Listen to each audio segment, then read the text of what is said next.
How does project-based learning ultimately impact the instruction in the classroom? Can you explain that to me? How it has a lot of everything from the physical layout to the time blocking to your assessment to you know a lot of planning. It takes a lot more planning. So let's see, start thinking about that classroom layout. The classroom has to be very flexible. You need your space. You see we have all just these plain tables because they can move anywhere at any time.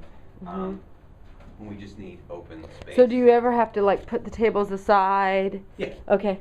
So they had a presentation in here, you know, just tables set aside, and it needs to be able to be done quickly and mostly by kids. They have the workspace, and this is, it's not just because it's project-based, but it's something that we want to do. The workspace should be usable by kids. They should be able to access their materials. So right. They have to be the ones. That's why everything's down lower. Everything's down low. Okay. And, you know, the stuff that's locked up is only locked up because it's, you know, technology and, right. and whatever. That's your computer lab. We have some computers in here. We only use iPads. Right. That's what Jen was telling me. So they're we store some in each room, and they're locked up in drawers. And so, and right now we use classroom libraries. They're all pretty, you know, they're pretty small. This is actually though we have guided. We use guided reading. So this is a guided reading library, a leveled guided reading library, which is guided reading is the name of the curriculum. No, it's an approach. Okay. Guided reading is just geez, how do I say it? So. Guided reading is like, you know, everybody sits in a group, right? And it's kind of, you know, it's an approach to literacy. So, I think we're using literacy by design. If I know that and textbooks aren't really the focus of what we're doing, but we're able to get some amazing stuff. This is National Geographic. Yes. So yes, National Geographic does a good one. Muster up the dough for those. I would highly recommend it. It's probably 4 times. For your science and your math, because it's inquiry based. It's it's which is what we're doing. You know, so it's a lot of. Did you hear that, Kelly? Some of that is right here. So I think we actually wrote that into our curriculum, the National Geographic, because I saw that you had that on yours. That was in ours. Yeah. So this is kind of something that you're going to see in every classroom, and this is where. This is what we got going on for the project. Okay. We've got our questions. Okay. Right? This is what we're investigating. Okay. Here, right? These are the big picture ones, and these are kind of some of the more specific. Like, what are we looking at today? So this is what they're looking at this week. Okay. They did it. All right. So this is your driving question, what are cycles of living things, and then your smaller thing is about right now. This is what we're doing now. You know, okay. this is like what are we doing for 2 months, and what are we doing this week? Okay. And you know, and this was just here's the bean, and then here we've got the bean. We're observing, recording, getting student input on everything.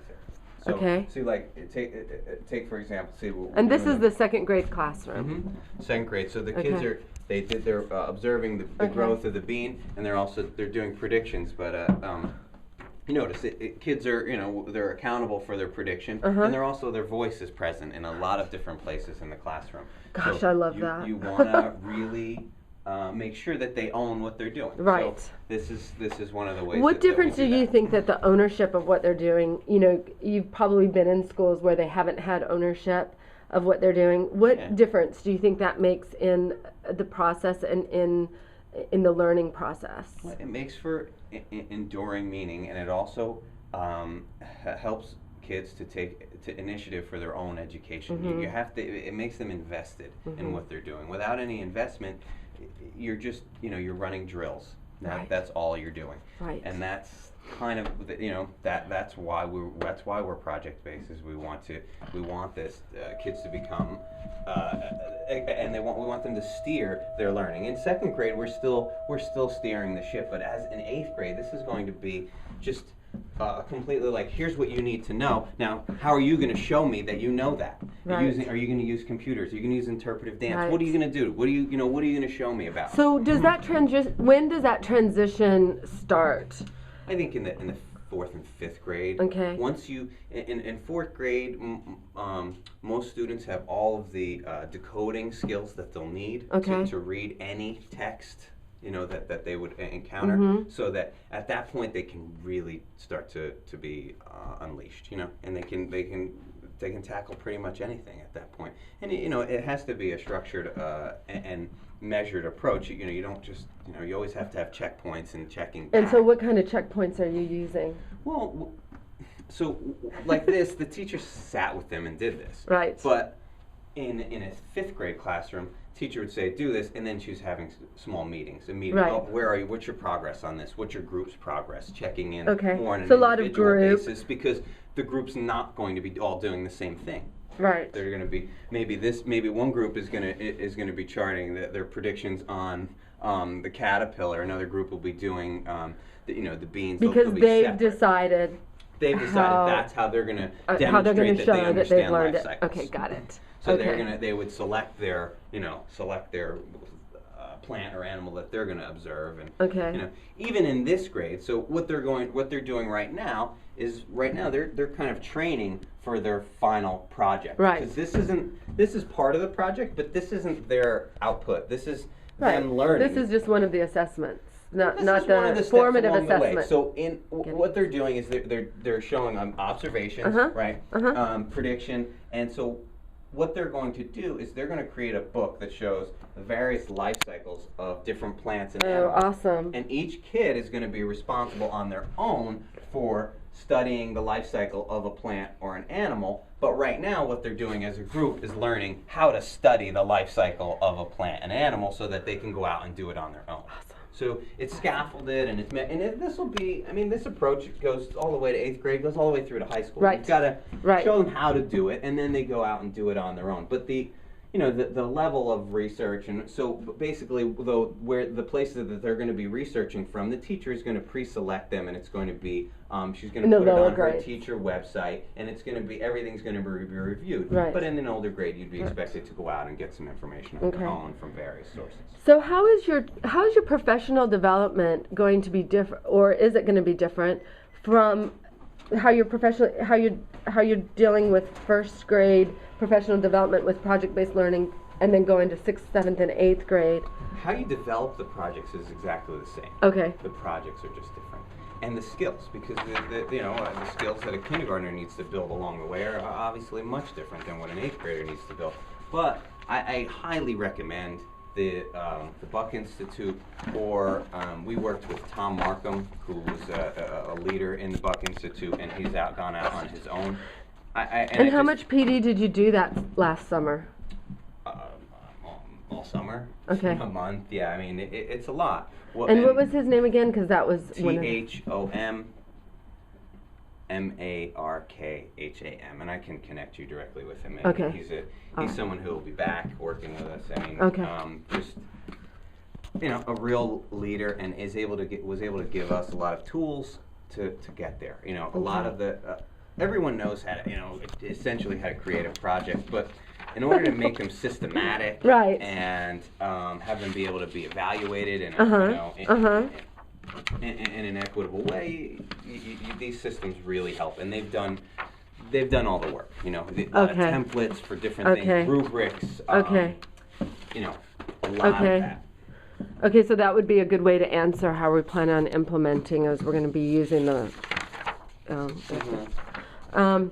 One of the things that on our review that was questionable was a lot of they were just really stuck because we didn't do a plan for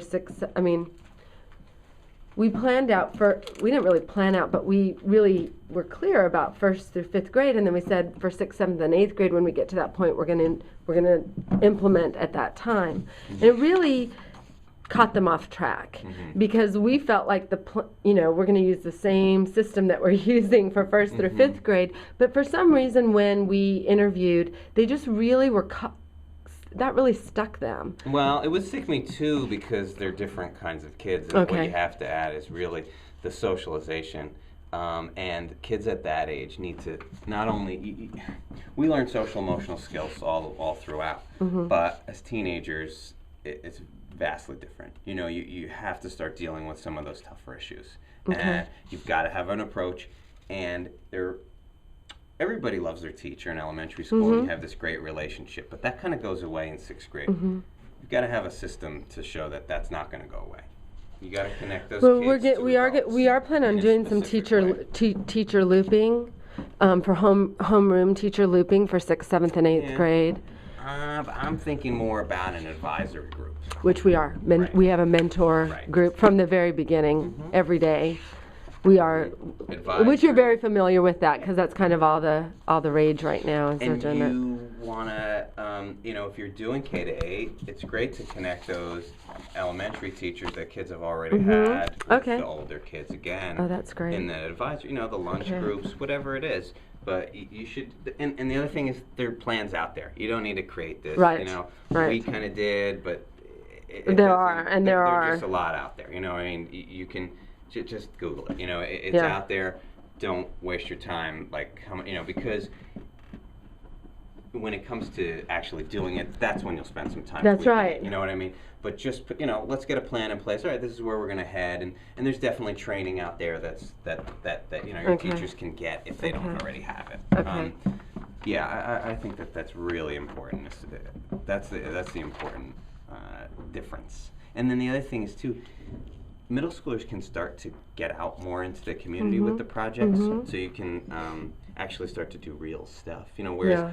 Okay. As much as we're partnered with people, like our kids can't work with our animal shelter partner that much because they're not able to work with dogs. They're young kids. They can't have them working with the dogs directly. And and it's the same thing. Sometimes people are really weary of, like how much can someone help? You can't really volunteer at these Right. profits. It's not like these. Right, because they're first graders. Yeah, but we're Kindergartners. kind of pushing that with some organizations, and some people are more willing to look at it. Like this class in particular is going to be helping with their study of the life cycles. They're going to be helping another organization, the Environmental Nature Center, do a week-long camp, which one of the components What is grade life is cycles. that? The kids that are going to be helping are in 2nd grade. Wow. They're going to be helping other kids in all different Awesome. grades at another camp because it happens to be our break and their breaks don't match up. So we're in school and these other kids are off, and it's a out of school camp. So it's pretty cool. How We'll be great able is to, that? What portion of are teachers using direct instruction? Like sit and get. Yeah. Well, on skill-based stuff, you got to. Okay. It's hard to put a percentage on, because it depends where it is. Like with kindergarten, you got to learn how to form letters. Like, Right. You sit Right. there and you learn how to form a letter. There's Right. not really much magic to it. When you're doing basic algorithms and learning math, you kind of, we play games with it and we do different groupings and stuff. But, if I had to say, it's pretty much your standard stuff. Okay. So Okay. a lot of it, But what we stay true to is that bigger framework. Is the kids always see that there's a purpose of where we're going to take this little skill and where does it fall into this. Right. So that's the important part. Right. And are you only teaching math skills that have to do with this, or sometimes you're jumping out of the? Because you have the sometime it would be GLEs. Are the really- GL? Are It you? would be really shoehorned Right. in if we, you know what I mean. So sometimes you got to step out. And not every project. We're not at the point where we're running concurrent projects. Okay. Yet. And So that's a challenge. So not everything is a project, and that was one of my questions Yeah. too. Okay. Yet, not everything's a project yet. Right. Right. And so that's the thing that we're dealing with is the implementation question, because we are going to be doing backwards design. We're going to be teaching backwards design, and then so we've decided that we're probably going to wait until halfway through the first year to really start doing the professional development, because we're going to. Are you going to work with Wiggins and McTighe, or are you going to work with? I don't know. My team leader for the education committee right now is figuring out which. But you like this? I would. For backwards design. Well, my brother is an educator in California, and he is trained for he. This is what he does. He does PD, and so I think we're going to use him because their school district was like the #1 school district in growth in Utah. So we probably are going to use him if I'm not on the board.